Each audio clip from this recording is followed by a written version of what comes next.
Thanks for joining us in the garage. I'm Jeremy Cordo. Peter Clayton's behind the camera. And welcome to the Court of Public Opinion. We're posting this on Facebook, as you know, and it's podcast, the audio anyways, podcast, and you can listen to that anywhere, at any time, any place you get your favourite podcasts from. Pete rang me the other day to tell me that there were, we're both quite surprised, really. Thousands of new people have come to the Facebook page. Now, I don't know whether that's because of the live streaming on the Friday or the Facebook page is helping the live streaming on Friday or vice versa. I've got no idea. But to everyone, and I notice new names coming up all the time, and your comments, thank you. And I'm sure there are people who are watching who don't bother to comment, but I appreciate each and every one of you viewing this little program called the Court of Public Opinion. We were talking yesterday about this new legislation that they want to put through, which I think is at the behest of the trade union movement. I just can't help but believe that the government wouldn't have more on its mind, frankly. But they're talking about the gig economy as if it's sort of a great source of exploitation. You know, I sort of see it as an opportunity for people to make a choice. You know, you can do that sort of work on an app, and you might be working on sort of 3 or 4 different apps and running around. But, you know, when you're young, it's amazing the energy you have and what you can do. I just believe in freedom of choice. But I was thinking about, after our conversation yesterday, I was thinking about a few years ago when in city streets, the streets were full of those, Pete, help me here, were they the bicycle brigade or were they bicycle couriers? Yes. Yeah. There were thousands of them. Yeah. Thousands of them. The streets were full. Fast, very fast, sometimes too fast couriers, racing around traffic-clogged city streets of Australia. Traffic wouldn't move, but the couriers could, delivering envelopes and contracts, all sorts of documents, weaving in and out of the traffic. There was nowhere where they couldn't or wouldn't go. They would go up escalators. You'd see somebody in the lift with his bicycle, you know, his helmet on and his envelopes under his arm, delivering to a law firm or an advertising agency or something. Quick, cheap, efficient, bloody hard work. You never see it now. You don't. Now, maybe you know what happened. I suspect that was killed off, successfully killed off by vested interests or trade unions who figured that they were somehow missing out. You see, those people on their bikes, they met and fulfilled a need. And both sides of the deal, both sides exercised their right of freedom of choice and their freedom to make a living that way, or to have their parcels or their envelopes delivered that way. That's what I want to see. Freedom of choice while maintaining road safety and not putting kids particularly in danger, because kids on bikes do take risks. Speaking of bikes, an e-bike Lithium Ion battery has exploded here in Adelaide. I don't know where you're watching this, but it's probably the sort of thing that's happening in your city as well, and your country. House gone. The lot, $400,000 damage apparently. No weight given to the risks involved in electric vehicles. I don't like that. And scant media attention. You know, nothing to see here. Look over there. No, that's not right. There's plenty to see. The police greys to be relocated at Jepp's Cross. I think that's a bad move. And it's all about the knocking down of the buildings that the police barracks have occupied for so long to make way for the Women's and Children's Hospital, the new one. I want to talk to you about that later in the week. The parklands in South Australia are sacrosanct. You know, they're... and I'm not saying they're not important. They are. The parklands, you see, if you don't know Adelaide, you've got the city, the square mile in the city centre, beautifully laid out. Before the bicycle lanes and the tram tracks, it was very wide boulevards and just beautiful. But anyway, that's another story. Then outside the city square mile, you've got the parklands, which are the lungs of Adelaide. Beautifully thought through. Then beyond the parklands, you have the inner suburbs. Then beyond that, you've got more parklands. So it is a very, very quality of life capital. Their priorities are right.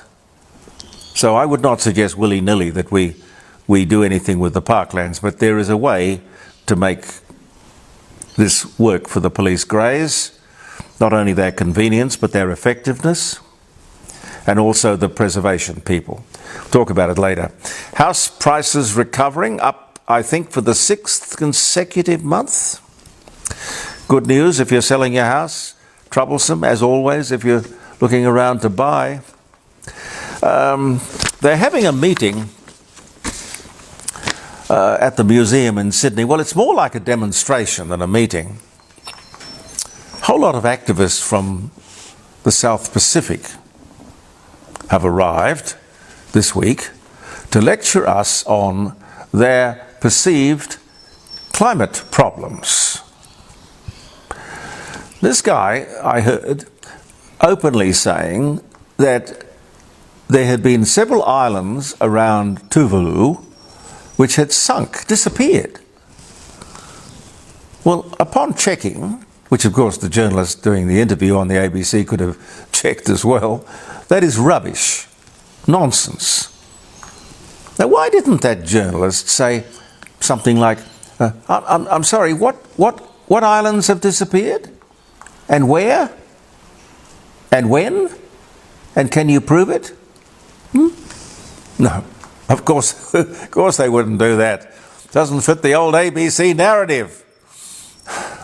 They're all a party to the same pack of lies. It's all about money and reparations and compensations. Look, satellite pictures prove that South Pacific islands are actually growing in size. Can be up to 16% a year. Now, if you want to do something, fellas, Tuvaluans or whatever you are, if you want to do something about the countries that produce the emissions, here's an idea. You go and have a talk to China. Go and have a talk to China. See how far that'll get you. Your island won't disappear, but you might. Be careful. Chris Bowen on the 7:30 report, speaking of the ABC, talks about renewables being the cheapest form of energy production. You know, the mantra is if you repeat a lie often enough, people will believe it. Well, here in the media is one little tiny corner called the Court of Public Opinion in my garage and my podcast and my live streaming on jeremycordeaux.com. Here is one little spot where you will not be presented with rubbish. Well, certainly not in my view. The cheapest form of energy production alternatives, rubbish. If the ABC was on the ball again, and I don't like to write their questions for them, they could have asked this fellow, this minister, to explain why, when South Australia is most dependent upon alternative energy of all the states in Australia, why does South Australia have the most expensive electricity prices in the country? Minister, very good question. If the question had been asked, I would have loved to have heard the answer. But I probably never will, because that's not what the ABC wants to do. No. Australia Post, you would have read, I guess, that they've posted a $200 million loss. And they tell us its mail delivery business is in terminal decline, losing hundreds of millions of dollars a year. I just can't believe that. You know, they have a total mail delivery monopoly. How do you fail when you have a monopoly? There's no country in the world that has a mail delivery problem like this. It goes back to my argument, and I've made it for several years. In fact, we were talking about it during the live stream on Friday from 9 o'clock until 12 on jeremycordeaux.com, that there is no reason why the ABC shouldn't sit down, not the ABC, the Australia Post people should sit down around their table once a month and with their board of directors, and the board of directors is designed to sort of bring together people with various experiences in life and business, and you work through your threats and your possibilities and your opportunities. Why wouldn't they do that? But it's an argument I've made for years. Simply, they have a very good network, a fantastic network. They've got good staff, probably great staff. Australia Post is in a perfect position to set itself up as a national bank. It just must reinvent itself. You can't just sit there in the dust and wonder, what to do next. Your board of directors and your management, a think tank. Look, for God's sake, I shouldn't have to bloody tell you how to do it.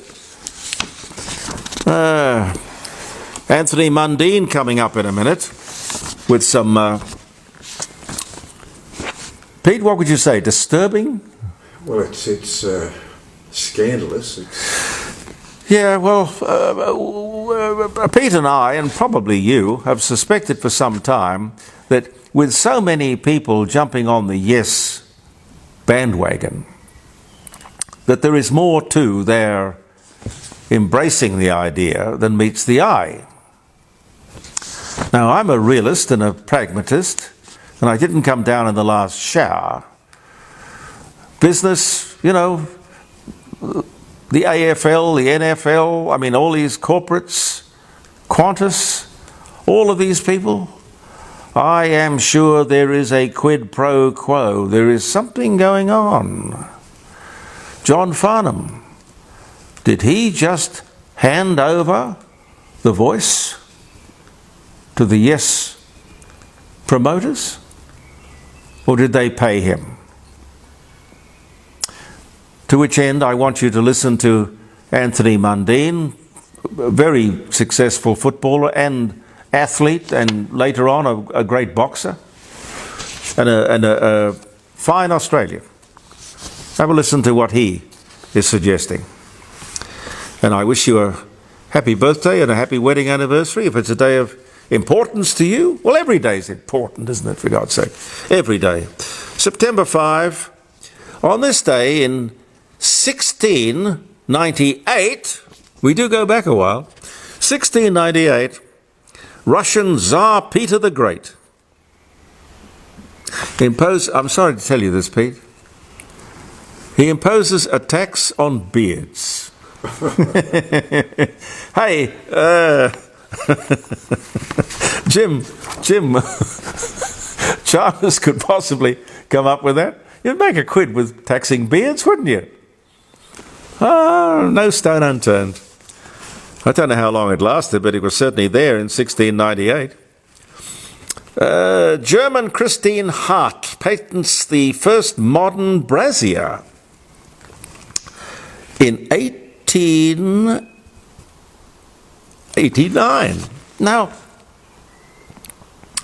who was it who was the film star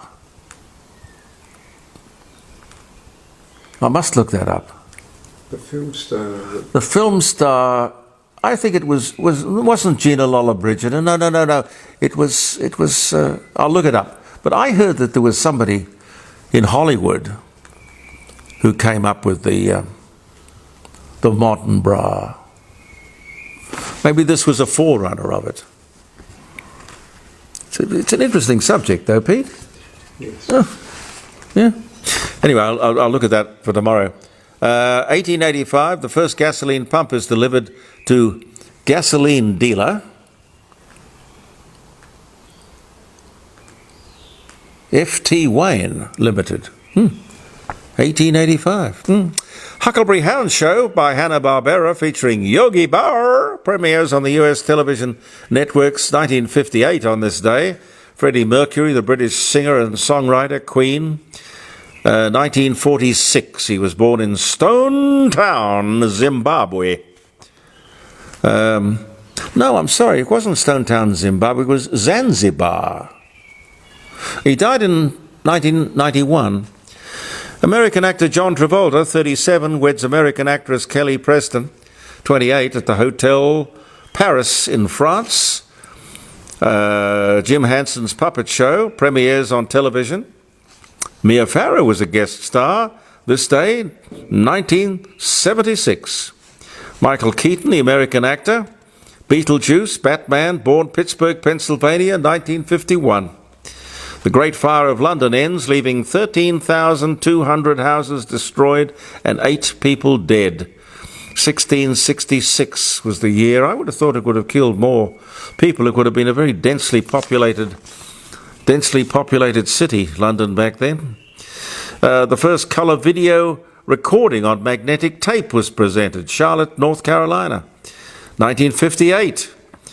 1997 on this day, Mother Teresa, Albanian-born Indian nun, founder of the Missionaries of Charity, Nobel Prize winner. 1979 she won that, dies of cardiac arrest, the age of 97. I think she's been made a saint, though, hasn't she? It was a lengthy process. You have to be beatified, and it's a process. It's a performance, but I'm sure that Mother Teresa will get there. Al Stewart, British folk singer, rock singer. Year of the Cat, 1945, was born. 1905, prominent men meet in Sydney at the Australia Hotel. God, I remember the Australia Hotel. Beautiful hotel in Castlereagh Street, near Martin Place. I don't think it's still there. They knocked down a lot of lovely old buildings in Sydney. Anyway, they got together, these businessmen, to found the National Defence League, fueled by a fear of Japan after its victory over Russia. God, that was back in 1905. Wow. 1929, on this day, Bob Newhart, American comedian, The Bob Newhart Show, The Big Bang Theory, born in Oak Park, Illinois. 1929, one more. Anwar Sadat. Begin and Jimmy Carter began their Egypt-Israel peace conference in Camp David on this day in 1978. I am quite convinced the Middle East will never have peace. I don't know what is wrong with those people. I mean, they're probably wonderfully nationalistic and enthusiastic about their race and their religion and everything, but what's the point if you blow each other up all the time? Oh, God. Anyway, it is a problem, the Middle East. Now, back to our problem. Anthony Mundine would like to enlighten us on some of the things he believes about this promotion of the yes vote. Caroline, you're reporting today. Anthony Mundine, a man who sort of was before Lydia Thorpe about many Indigenous issues. He's a hard no, in part because of her position about sovereignty, but then he'll turn around and say many of the things that, say, Jacinta Price would have to say. Interesting chat.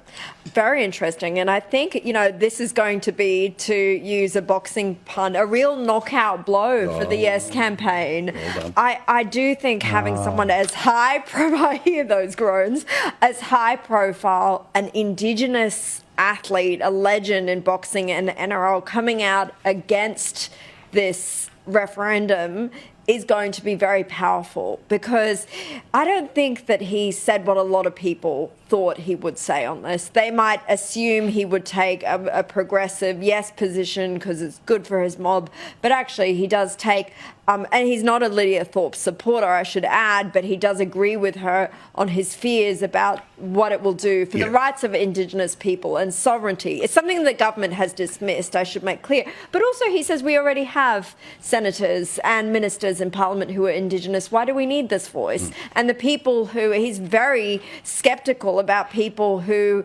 even Indigenous Australians who accept $15,000 grants from the Yes campaign to promote the vote, and sports stars like Adam Goodes and Shaquille O'Neal. Well, here in part is what he told Caroline a bit earlier today. Roll the tape. Why are you telling people to vote no? Basically, it's a takeover. Don't want to take our sovereignty, so we fall under their jurisdiction as British subjects. So once our sovereignty is ceded, then we will have no power. Why the hell do we need a voice? We've got people in Parliament. We've got senators. We're already making our voices heard. The whole report up at skynews.com.au right now. Nicholas is a all-in yes man. I've got to say, I've started to notice a little pep in the step of the yes people, because they think that the money's about to kick in, the campaign tactics are about to kick in. We know that the polls haven't quite kicked in, but are you hearing something from deep inside yes world that they've got a rabbit to pull out of the hat here? No, I think people on the yes side of the debate know that it's going to be hard work. They know that in Australia we've had 44 votes on referendums and only 8 of them have succeeded. And everyone that's succeeded has had both sides of politics advocating for yes. So the yes side has got a hard job in front of it, but it's one that can be won because the yes side of the vote has got history on its side and has got the better argument, I think. And look, I don't think Warren Mundine coming out today saying esports no is a knockout blow at all. I mean, anyone who's part of a family or sat around at a Christmas lunch knows that there's going to be differences of views in any family and amongst any mob. And so it's not surprising some Aborigines. You might want to get the wrong Mundine. Aborigines who are, you got the wrong Mundine. They're all the same. So there are some Aboriginal people coming out saying they don't support it, but the significant vast majority do, because it's about giving Aboriginal people a fair go in this 300 country, people, which they've missed out on for too long. Yeah, all right. Well, Steve, also, what is really interesting here is that we know that the intensity on both sides is deep. There's a certain section of people, and I was speaking to a very prominent Australian today who was partially like, you know why I'm enjoying you at the moment? Because you don't talk about this all day, every day. So forgive me for breaking the rule right now. It feels like who's being played for is compulsory voter land, and that's going to be about the vibe. You're going to have all of the push which is going to be there financially. How are you going to handle the next 7 weeks? Because it's going to go on and on and on and on. Yeah, look, welcome back to the Man Cave, by the way. I hope I left it in good shape for you. Caroline, congratulations on that interview. I thought that Anthony Mundine today, I didn't quite follow his sovereignty argument, but the rest of what he said, I think rings true. Now, a lot of people, and you would remember this, Paul, that Mundine's boxing gym was always located in Redfern. And that guy did a hell of a lot for disadvantaged Indigenous people who lived in Redfern in the bad old days of Redfern. And I can remember going down and wandering around with the then New South Wales Police Minister Michael Costa, and the back lanes of Redfern were knee-deep in heroin needles. So there were a lot of people who needed a lot of help there. So Mundine, you might see him as a bit of a loose cannon, but Mundine's worked in that community. He knows what Indigenous people who are in trouble need, and I think him speaking out today was a fantastic thing to do, and congratulations on you. And look, Mundine's always an honest guy. You might not always agree with him, but he knows a lot more about disadvantaged Indigenous people than I do. Well, there you go, ladies and gentlemen. We have a lot to talk about come Friday when we're live streaming, 3 hours. I'd like your opinion on all of that. And who else have we got? Tomorrow, Jacinta Price is coming on our posting. Yes, a very interesting presentation by her. Well, everything she does, I think, is very good and very worthwhile listening to, as was indeed Anthony Mundine. Thank you very much for viewing the Court of Public Opinion, ladies and gentlemen. Pete and I will be back tomorrow. Believe in yourself. Thank you for viewing. And goodbye for now.